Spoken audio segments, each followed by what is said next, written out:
Good morning, everybody, and welcome to another episode of Coffee and Tea with AARP, a conversation in which AARP Connecticut staff and volunteers talk to decision makers about policies and programs that are of interest to older residents.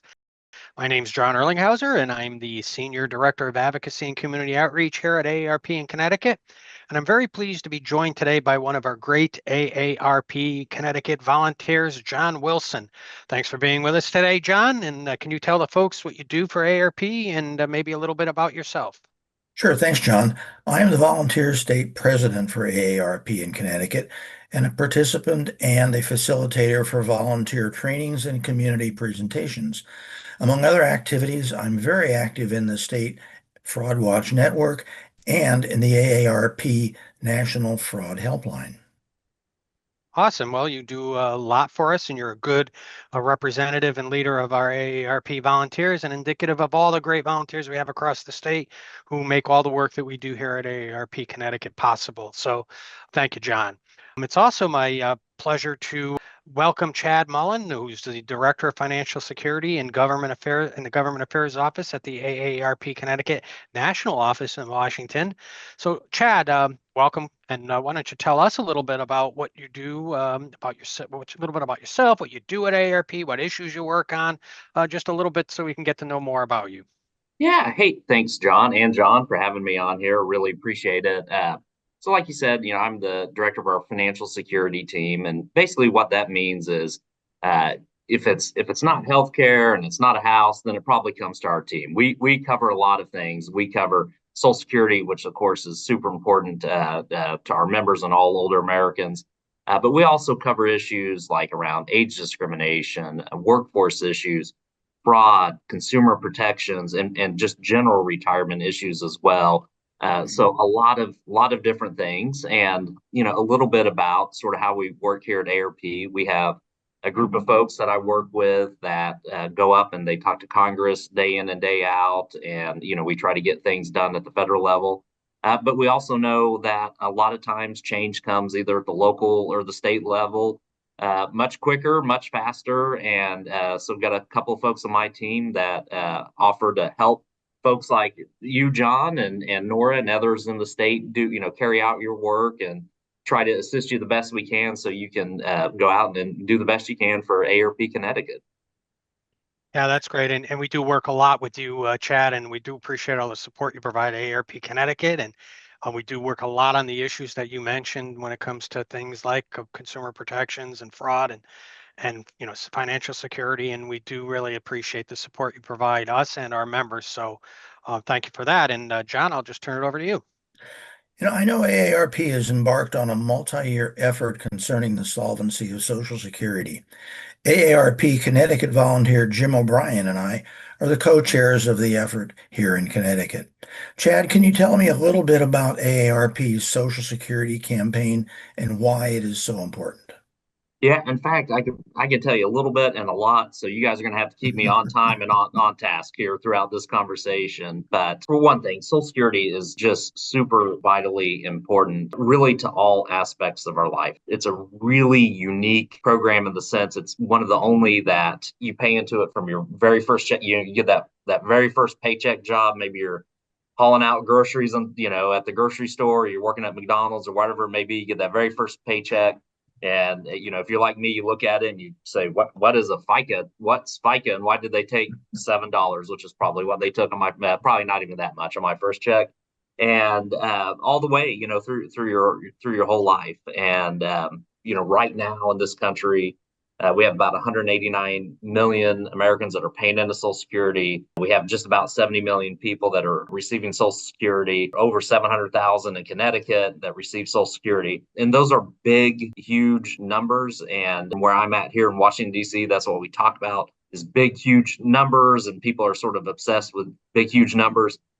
But behind all of those big, huge numbers and why Social Security is so important is it's individuals who have worked hard their whole life, and that Social Security means something very important to them. And for many folks, for about 1 out of 5 folks, it is their nearly sole source of income.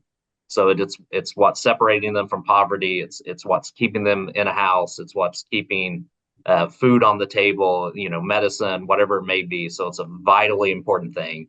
For others, it is the only source of inflation protected income.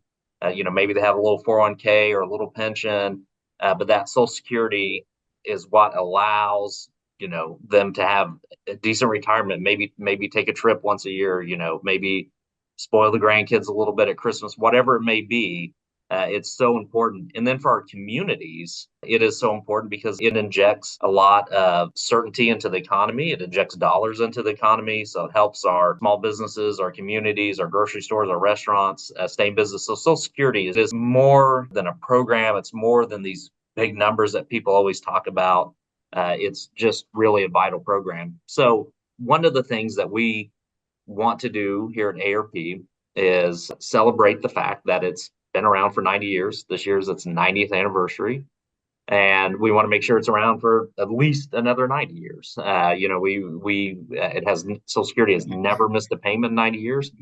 We want to make sure it never does in the future. And so we have embarked for many years now to make sure that policymakers across the country and here in Washington, D.C. know just how important Social Security is, how impactful it is to the lives of older Americans, how popular it is with folks. This is one of the very few issues that there's virtually no partisan divide. It's a very bipartisan issue, and we just constantly elevate that. We remind members of Congress how important it is, and it's got some headwinds. So we know here in probably in the next 8 to 10 years, without action from Congress, we could see a possible decline in our benefits. We're not going to let that happen. And we're just constantly out there beating the drum, letting folks know that's unacceptable and that Congress needs to act and make sure they shore up the funds. It's a really good overview, Chad. And I just wanted to say that, I personally know the importance of it. I was the youngest of 6 kids. My parents had me older, but I was the youngest. I was a teenager. My father was full retirement age at 65, retired, worked in a factory, had a hard life. And for a number of couple of years, I got a Social Security check, and so it does so much more than people realize. And that was a lifeline to my parents and myself in those years. And so, it's really critical that people understand how much it does and how important it is to folks. So Yeah. And, you could probably tell from my accent, I'm not from Connecticut. I was born and raised in Oklahoma. And, I come from a family who, grew up in very, very small towns, worked very hard, had very tough lives like yourselves. And, my great grandmother, unfortunately lost her husband at a very young age. And, this was a very difficult time, no money, no savings. And she was able, her and her sister moved in the house together. Later, a person that we called Aunt Edna, that I did not find out till many years after she passed away, actually had zero relation to anyone in our family. Moved in, and between the three of them and their Social Security check, they all lived independently in their homes into late 90s, and my great Aunt Georgie lived to be 101, and they had a great time. They had a great life, a very dignified retirement. None of that would have been possible without Social Security, right? If it wasn't for Social Security, at some point my great grandmother would have moved in, with one of her kids, and fortunately she was able to survive and really reap the benefits of all the hard work and everything that she had done to do it. And it's super important, and that plays out, all across the country. And John, a couple of years ago we had some folks come in here to Washington D.C., and I remember meeting I think it was Migdalia and Marilyn, yes. who you guys work with, and sharing their stories and how important it's been to them. And so, whenever we talk about Social Security, it's here in DC, it's always everybody wants to talk about big numbers and throw these millions things around, but it really is it's just individual folks. And I would be remiss too. AARP, we advocate for the 50 and older. one of the things I love about working on retirement issues and Social Security issues is we're actually advocating for everyone, right? So we want everyone at any age to have access to retirement savings. Of course, Connecticut has led the way with Connecticut Saves program and making sure that folks can save. But even on Social Security, I tell everyone right now, if you're in your mid 20s and you use a Social Security calculator like we have on our website, and you estimate what your benefit's going to be when you retire in your 60s. Right now, if you're in your 20s, you probably already have nearly $1 million saved for retirement when you hit that money, and that's a phenomenal thing to think about. That as long as you put in the hours and you work just like everyone else, and build those credits in Social Security, that's going to be there for you, and that's really what's at stake. That's what's on the line and what we're fighting for. Yeah, no, then that's so critical because uh, with all the work that we do, and John Wilson, you know that, and we try to reach out to audiences beyond our membership age because, you talked about my CT savings, and it's important for folks to be in a position to not just have Social Security. That's a critical, stool, a leg on the stool, but we have to make sure that the overall retirement savings picture for individuals is there. So we do appreciate that great work. And we're so happy that AARP is taking on this endeavor to make Social Security solvent. So, we know how important this long game is on Social Security solvency, but in the last 6 months or so, there have been some really immediate issues that AARP needed to ratchet up its advocacy to deal with. With regards particularly in the administration of Social Security itself. So can you tell us a little bit about those efforts and how the AARP advocates really, had some large effort in the success of those efforts?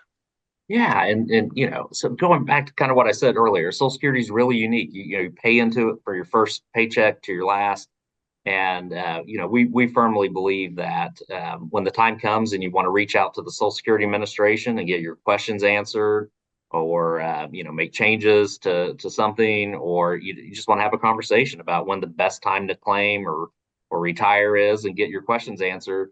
You should be able to do that easily. You should be able to pick up the phone and make a quick phone call if you want to. If you want to go online and do it, you should be able to do that easily. And if you want to drive down to the local Social Security office, you should be able to do that easily. And unfortunately, what we've seen over the past several years is a real decline in customer service, with increasing wait times on the phone, increasing times to get harder to get an appointment at the office. Social Security recently switched to an appointment. They call it appointment focused process, where they strongly encourage you to get an appointment, but you really do need an appointment. And then we saw, I think the average time right now is about 34 days out to get an appointment. Sometimes you have things that just, very unfortunately pop up. You might have a death in the family. You might lose a spouse. There might be something that's, both time urgent and at a time that's, one of the worst times in your life. And so our opinion and our advocacy is really focused on that. So the Social Security Administration needs to be there for you when you need them to be there for you, and to get the right answer on time every time. So we've long advocated for Congress to give them the resources they need. And the Social Security Administration is really unique. Congress doesn't actually give them dollars like in the traditional sense, like they might give another agency or program. It really is just approving how much SSA can spend out of its existing funds each year. And so, we've long sought to make sure that SSA has those resources they need. This year, we had some really unusual things occur this spring, and they sort of happened in very short succession. And I'll try to talk about them in like a way that makes sense, but a lot of things were just happening all at once. So if I confuse you, just know it's confusing to us too. But we saw a lot of quick changes where the Social Security Administration was trying to make it where a lot of things you couldn't do over the phone anymore. You'd have to go online, or you'd have to come into the office. Going online is not everyone has access to a computer. Not everyone has access to internet. Not everyone has the familiarity with it. Not everyone wants to. I thinking back to the pandemic, just using my parents as an example, they both did a telehealth visit. I can tell you my dad loved it. If he could never go in and see a doctor in person again the rest of his life, he would 100% do that. My mother hated it. She never wanted to do a telehealth visit again, right? And so, I mean, here's two people that have, similar experience and access technology, but just totally different opinions on how they want to do things, right? And so we don't want to drive people online. If you have to go in the office, now you have to book an appointment. You have to wait for that appointment. You have to get on the phone and book an appointment. You have to drive. Maybe you don't have access to drive. We're a nationwide organization. You get out and where I grew up, it can be 150 miles to the nearest Social Security office. You know, Similar in Connecticut, you got traffic. So we've got mileage. You have traffic, right? None of these none of these things are necessarily convenient or easy.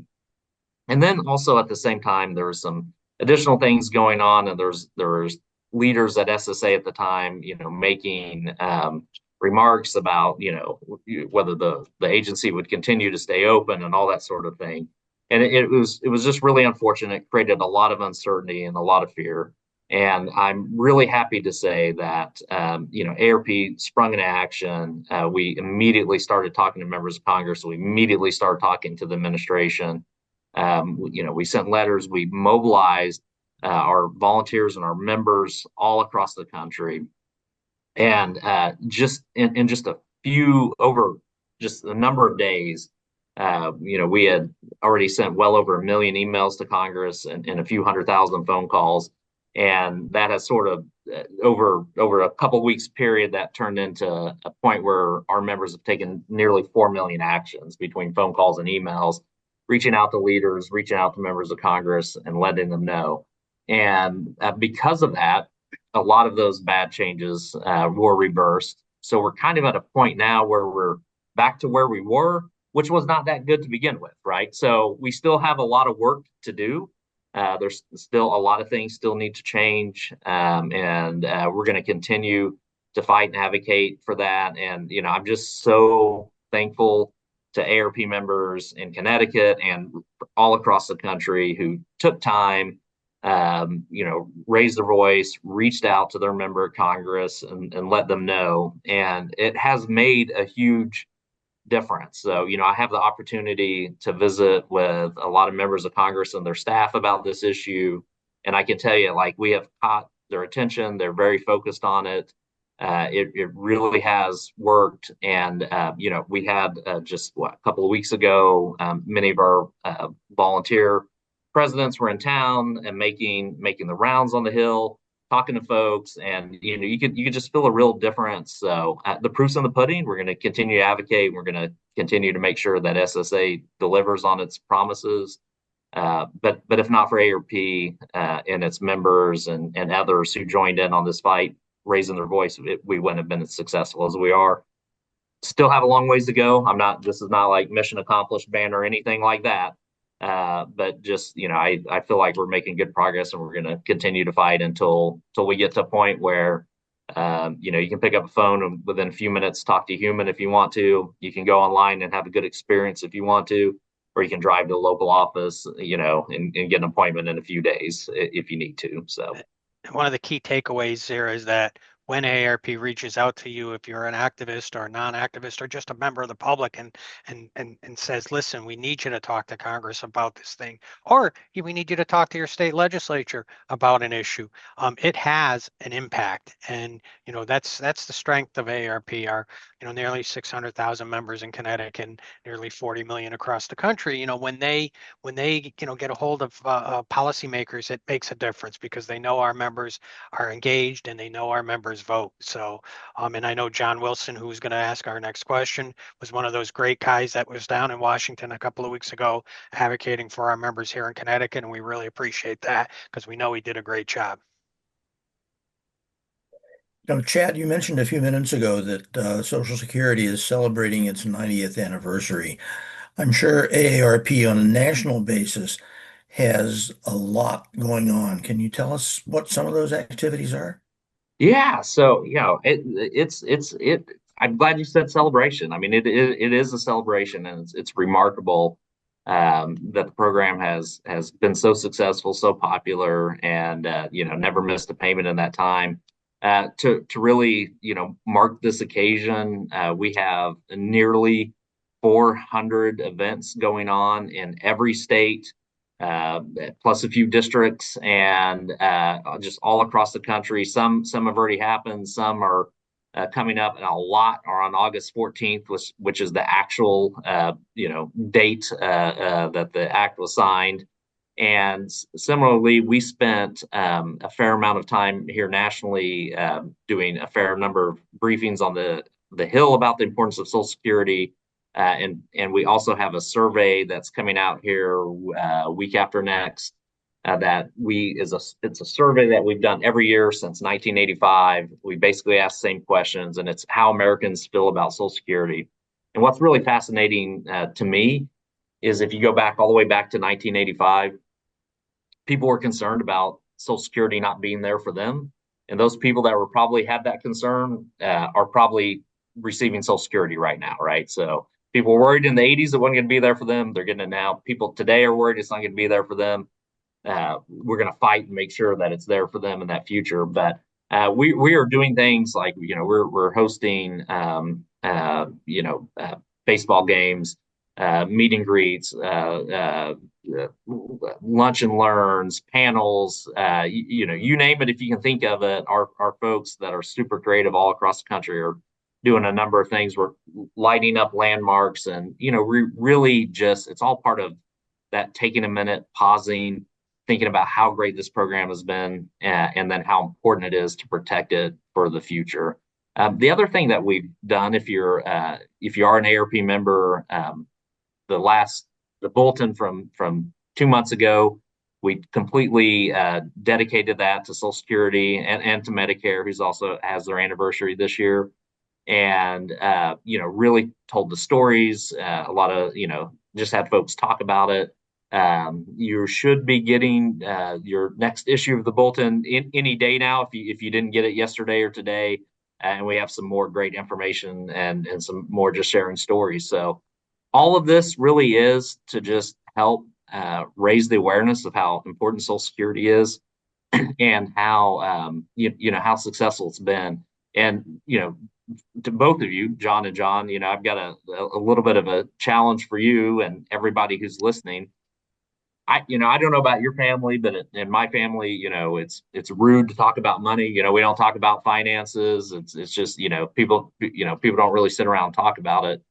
And one of the downsides of that is I don't think a lot of folks who are maybe retired talk to their kids or their grandkids about how important Social Security is to them personally.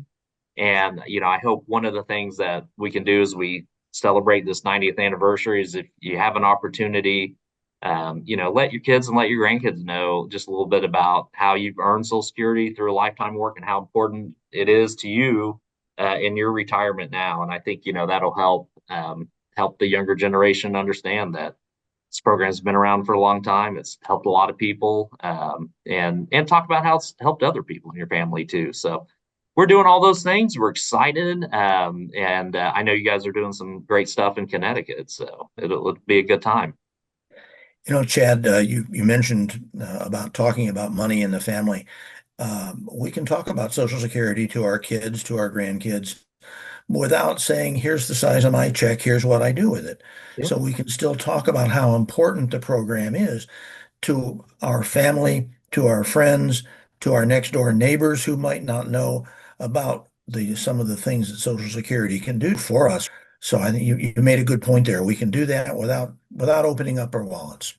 Absolutely. Well, here Absolutely. in Connecticut, we're celebrating the 90th anniversary with ice cream socials. On August 12th, 2 days before the big anniversary, we'll be at the Bigelow Senior Center in Fairfield. And on August 14th, we're going to host at the AARP offices in Hartford, right across the street from the Capitol. So anybody watching, join us at either of these events for free ice cream, Social Security games, prizes, meet AARP Connecticut staff, volunteers, and particularly in Hartford, you may find yourself rubbing elbows with a state representative or a state senator who represents your town. So you can sign up for these things at aarp.org/CT events.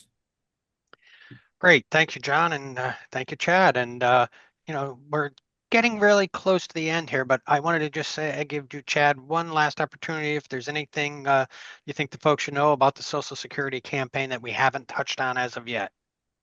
Yeah, I just a couple things. I think it's I want everyone to know out there that Social Security for me is I'm personally invested. I mean, of course, I'm personally invested in it as in I'm paying in it, but I've seen the huge impacts that it has had on my family and on my community. And so I'm personally very passionate about protecting Social Security. John, I know you are both Johns. I know you are both as well. And I know most of the AARP's staff is. We talk to folks every day who have just absolutely, with if not for Social Security, would have a very, very tough retirement. And so, I want everyone to know we take very seriously our charge to protect Social Security and to make sure it's there for this generation and the next. So it's not a job for us. It's a passion, and it's something that honestly I'm honored to do because I've just seen how important it is. So I want everyone to know that, but I also want everyone to know that without volunteers, without our members sending emails, without our members reaching out to their members of Congress, whether that be at a town hall or an ice cream social or a phone call or whatever it may be, it's even more difficult to do. Folks from home reaching out, talking to members of Congress is so much different than me reaching out and talking to a member of Congress, or you, John Erlingheuser, reaching out and talking to a member of Congress. When they hear just from everyday Americans about how important it is, it really sinks in, it really catches their attention. So for all of those of you that are listening who have done things in the past, my heartfelt thanks. And for those of you that are listening who are thinking about doing things in the future, my heartfelt thanks in advance for doing it. John. Pardon me, AARP has a pledge to join the fight to protect Social Security. Where can people go to learn more about AARP's efforts to protect Social Security and to take that Social Security pledge? So the best place to go is if you go to our website, you go to aarp.org/Social Security. You will find all the most recent actions that we're taking. There's a place where you can sign the pledge there as well. And we also have lots and lots and lots of great resources for you. We have a calculator that helps you estimate benefits. We have all sorts of resources on how to navigate the program, answer questions about the program. There's even a place where you can ask an expert if you've got a question and you want to get a great response back. And we've got a team of great folks who worked for the Social Security Administration for a long time, know the program in and out. So many great ways to connect and learn more about what we're doing. That's great. I really want to thank you, Chad, for joining us today. I know you have a lot that you work on in Washington, and it's a quite busy time down there these last few months. And we appreciate all the efforts that you put in on behalf of AARP members, but not just AARP members, as you said before. We really do this for everybody because we want to make sure things like Social Security are around for the next generation and the generation after that. And I also want to thank John Wilson, who's really a great AARP state president who's out there fighting for folks, not just in legislative or federal issues, but as he mentioned with our Fraud Watch program and you name it, things across the state. And I thank you, John, for being a great representative of AARP members in Connecticut. And I also want to thank all of you for tuning in to another episode of Coffee and Tea with AARP Connecticut. You could join us again for future episodes and catch back episodes on demand right here on our Facebook page or on our YouTube page. And then you can also scan this QR code to become an e-advocate and help us advance policies that are important to those 50 plus in Connecticut. Thank you and enjoy the rest of your day.